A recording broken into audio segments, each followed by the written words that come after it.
So, good evening mga idol. So, andito na naman tayo sa isang vlog ko na naman. Dahil nga, ma-share ko lang kanina. Habang papunta akong trabaho, ay may nag-comment nga sa akin na nagre-request siya ng pinapagawa sa akin. Ayan, basahin niyo kung ano yung comment niya. Pwede po ba na mag-request ng drawing? Hyperrealism po sana ng rooster, haha. So, yun nga. Gawin natin yung gusto niya. Medyo, actually, di pa ako nakagawa ng ganong klaseng arts eh.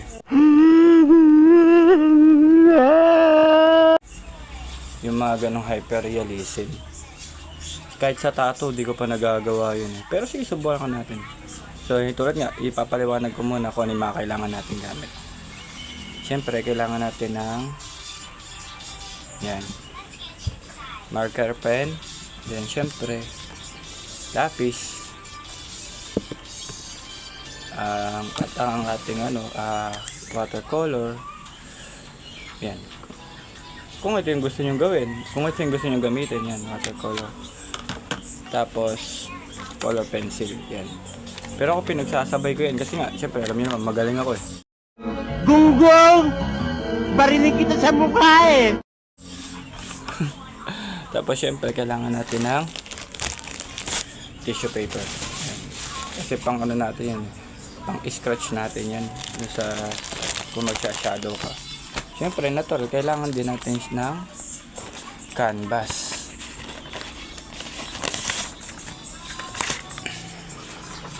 Yan. Cotton band. Mas maganda kung mas matigas. So sige, gagawin na natin yung request niya. Hyperrealism daw ng manok. Baka sa bungera to. Shout out nga pala sa'yo ate kung sino ka man. Sana bigyan mo ako ng star pag nagawa ko to ha. Action! Ang kapal ng mukha mo!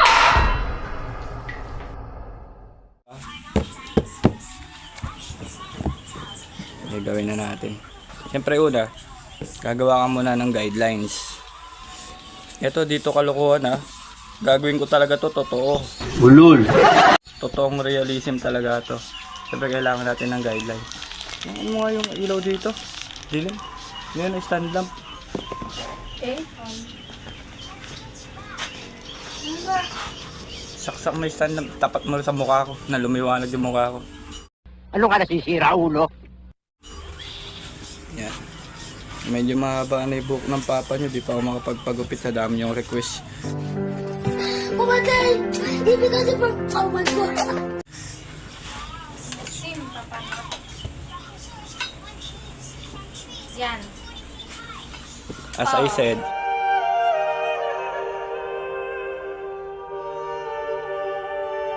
i-ano natin yan. Lagyan mo ng konti yan.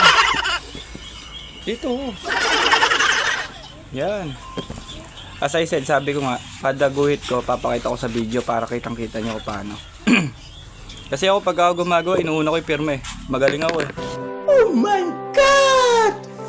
Wow! Siyempre, pipirmahan muna natin siya.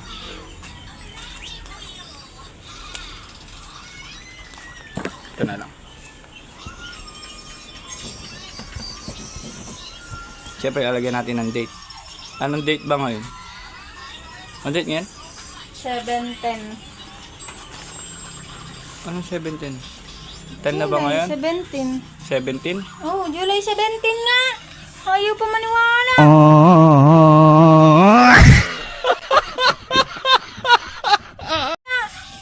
25. Yan. Well, syempre, guguhit ka muna ng yung pinaka bilog. Wag. Wag. Wag. Wag. Wag. Huwag mong subukan. Masisira ang buhay mo. Yan. Kita ba? Kita ba?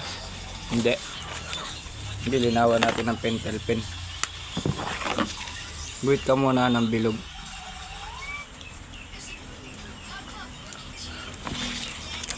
Yan. Tapos, pangalawa, syempre, yung magsisilbing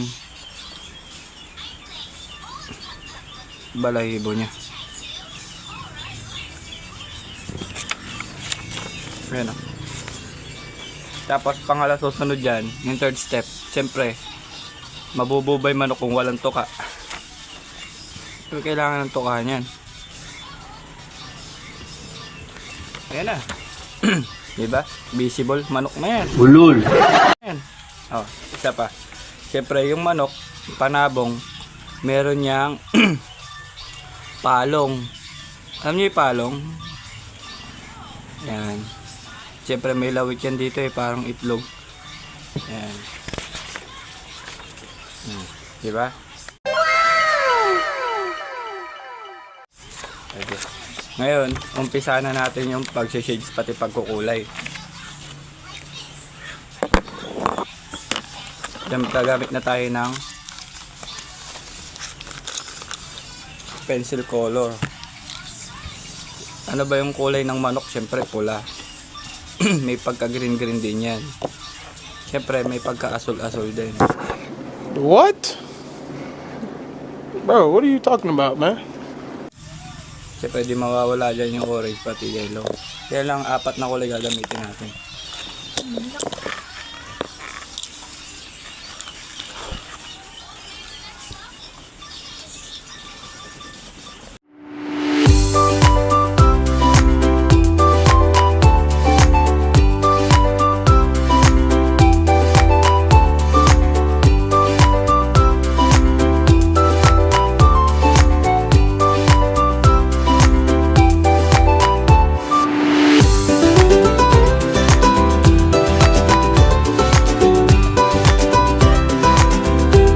One eternity later. A few moments later. Chicken banana, chicken banana, chicken banana, banana, banana, chicken banana, Ayos, diba? chicken banana, Okay, chicken banana, banana, Makakalis ka na. banana. Oh, sige na. Ayos na. Sige. Talo. Sige na, tapos yung trabaho mo. Ang galing mo, Angoy. Ang galing. Oh, nagawa ko na yung gusto mo ha. Yung stars ko, huwag mong kalilimutan.